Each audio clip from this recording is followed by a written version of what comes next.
The International Criminal Court, ICC, located in The Hague, Netherlands, is the world's first permanent international criminal court, which is governed by an international treaty called the Rome Statute. The court has a 2023 budget of almost 170 million euros. This court mostly seeks to bring perpetrators of genocide, war crimes, crimes against humanity, and the crime of aggression to justice. To the best of my knowledge, the Ukraine, Russia, and the United States are still not members of the International Criminal Court, or ICC. It is laughable and a sham that the ICC would issue an arrest warrant for Russia's President Vladimir Putin for war crimes in Ukraine. Not to mention that the United States enacted the Service Members Protection Act, or what some prefer to call the Hague Invasion Act. President George W. Bush signed it into law August 2002. This is a United States federal law used to protect U.S. military personnel and other elected and appointed officials of the United States government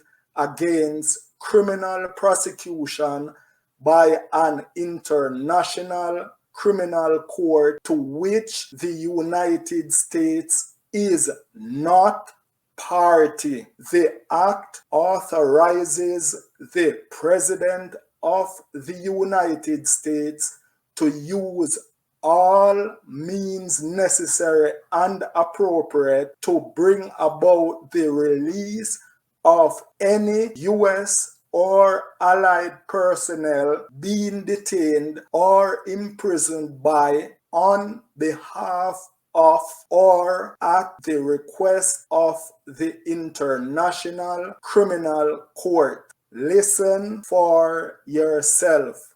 George Bush. Well, the International Criminal Court is troubling to the United States.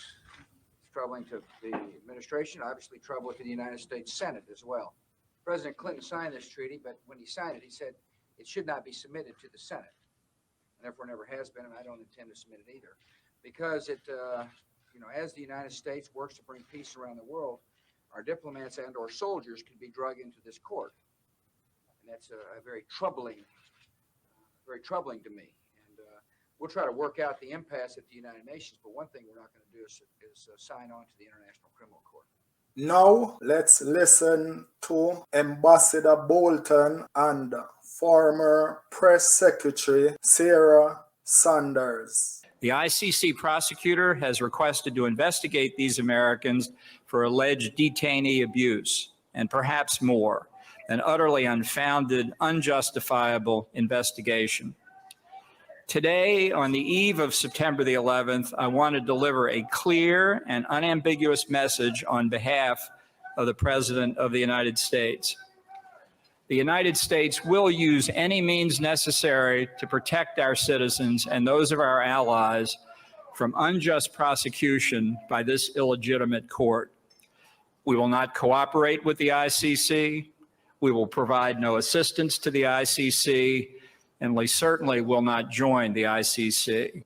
The ICC, John Bolton today said that the administration would sanction the International Criminal Court, which is a move that seems to be a reversion to sort of Bush-era policies. Is it fair to say that this administration is now shifting toward a more hardline stance toward the ICC? And if, in fact, it is so feckless, then why is the U.S. so concerned? Certainly, the president is committed to defending our national sovereignty and all of our security interests, which would include using any means necessary to protect our citizens, those of our allies, from unjust prosecution by the ICC. Their announcement that they would consider opening an investigation into, among other parties, U.S. soldiers in Afghanistan is a threat to American sovereignty. And if they proceed with that, then the United States would consider those options that Ambassador Bolton laid out today. Thanks for watching. Please thumbs up, share, leave your thoughts.